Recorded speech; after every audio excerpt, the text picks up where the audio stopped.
नमस्कार दोस्तों, आप सभी का स्वागत है। मैं हूं महेश लाल यादव।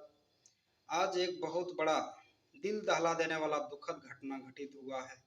रेल द्वारा आप सभी को मीडिया के माध्यम से जानकारी तो मिला ही होगा, लेकिन इस वीडियो के माध्यम से जो आपको बारीकी से जानकारी मिलेगी, आप लास्ट तक बने रहिए।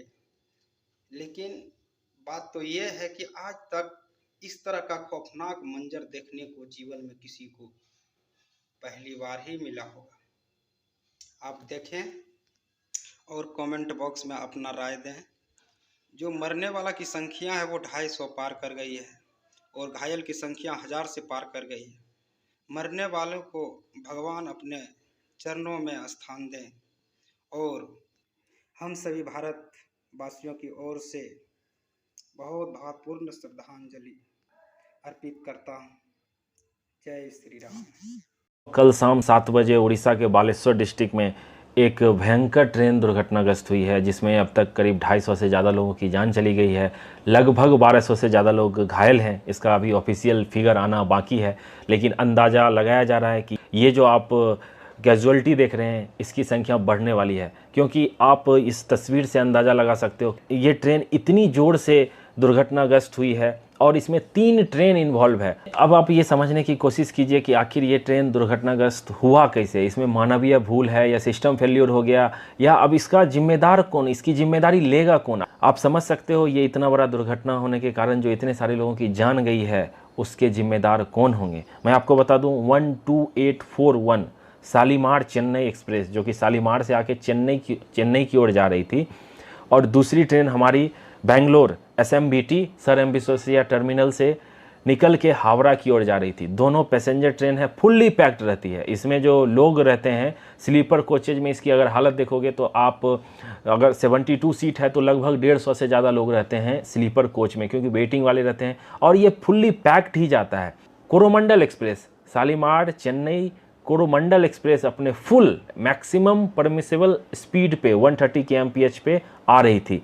उससे पहले क्या हो गया था, जो हमारी SMBT बेंगलोर हावड़ा वाली जो ट्रेन है वो चल के जा रही थी और उसके 3 डब्बे पटरी से उतर गए थे और वो दूसरे ट्रैक को ऑब्स्टेकल कर रहे थे, और इसी दौरान एक मालगाड़ी उधर से गुजर रही थी, तो उस मालगाड़ी को रोक दिया गया था ताकि मालगाड़ी पैसेंजर ट्रेन से ना टकरा जाए।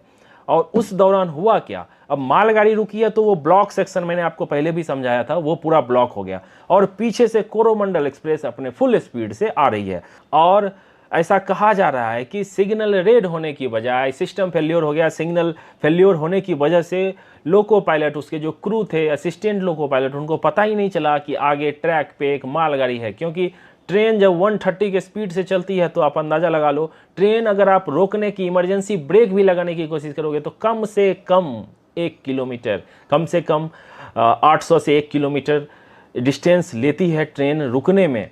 और ये 130 kmph से हम आई एम श्योर कि क्रू ने ब्रेक लगाई होगी, इमरजेंसी ब्रेक लगाई होगी, लेकिन रुकते रुकते ये जोरदार टक्कर मारी है मालगाड़ी को। एक गुड्स ट्रेन जिसको रोका गया था उसको खतरनाक से टक्कर मारी गई है। और आप अंदाज़ा लगाओ, आगे के 2 कोच आजकल जो कोच रहते हैं उसमें जनरल कोचेज रहते हैं, जिसमें कोई आंकड़ा निकल के नहीं आने वाले कितने लोग उस जनरल कोच में थे। आप जनरल की हालत देख के अंदाज़ा लगा लो कितने लोग होंगे उसमें। और इसके 17 डब्बे बेपटरी हो गए कोरोमंडल एक्सप्रेस के, और 7 डब्बे की बहुत बुरी हालत है एक कोच में, अंदाज़ा लगा लो। और मैं तो सोच नहीं पा रहा हूँ कि हम इस दुख की घड़ी में हमारी संवेदनाएं उस परिवार के साथ है जिनके परिवार के लोगों की जान चली गई है, घायल हैं। जो घायल हैं मैं उनके स्पीडी रिकवरी की कामना करता हूं, जल्दी से रिकवर हो जाए। इस पर जो भी अपडेट आती रहेगी मैं आपको बताता रहूँगा। मैं थैंक्स कहना चाहूँगा उड़ीसा में जो बालेश्वर के लोग हैं उनका भी, वो रात भर लगे रहे इस रेस्क्यू ऑपरेशन में, साथ देते रहे। जो NDRF और जो बाकी ऑफिशियल थे उनको सपोर्ट करते रहे। हॉस्पिटल में लाइन लगी हुई है लोगों का ब्लड देने के लिए, वो अपना ब्लड देने के लिए, क्योंकि आपको पता है कितने अभी सारे अस्पताल पैक हो गए हैं। बहुत सारे लोगों को भुवनेश्वर, कटक रेफ़र किया जा रहा है। और ये रेल मंत्री हमारे अश्विनी वैष्णव साहब साइट पे पहुंचने वाले हैं, वो किसी भी समय पहुंच सकते हैं। और ये टोल जो है, ये जो आंकड़ा है, ये धीरे धीरे बढ़ता ही जा रहा है और ये भयानक होता जा रहा है। इतिहास में, रेलवे के इतिहास में ये सबसे बड़ी दुर्घटना हो सकती है। मैं आपको बता दूं, आज अभी हाल फिलहाल में ये दुर्घटना इतनी बढ़ क्यों रही है।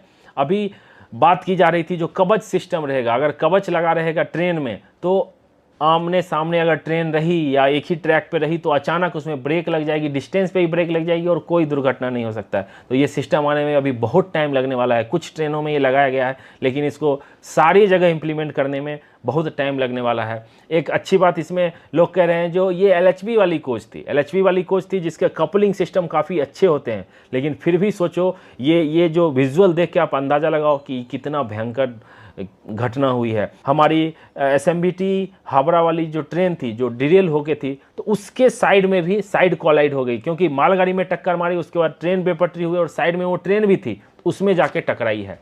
तो ये काफ़ी भयंकर हादसा है। इसमें कहा जा रहा है इनके क्रू की जान चली गई है, लेकिन एक कुछ लोग कह रहे हैं कि LAP शायद सरवाइव कर गए हैं। वो काफ़ी क्रिटिकल कंडीशन में घायल थे। 130 में टक्कर मारी है। आप सोचो, अंदाज़ा लगाओ, आप ट्रेन से कूद भी नहीं सकते हो, कुछ नहीं कर सकते हो।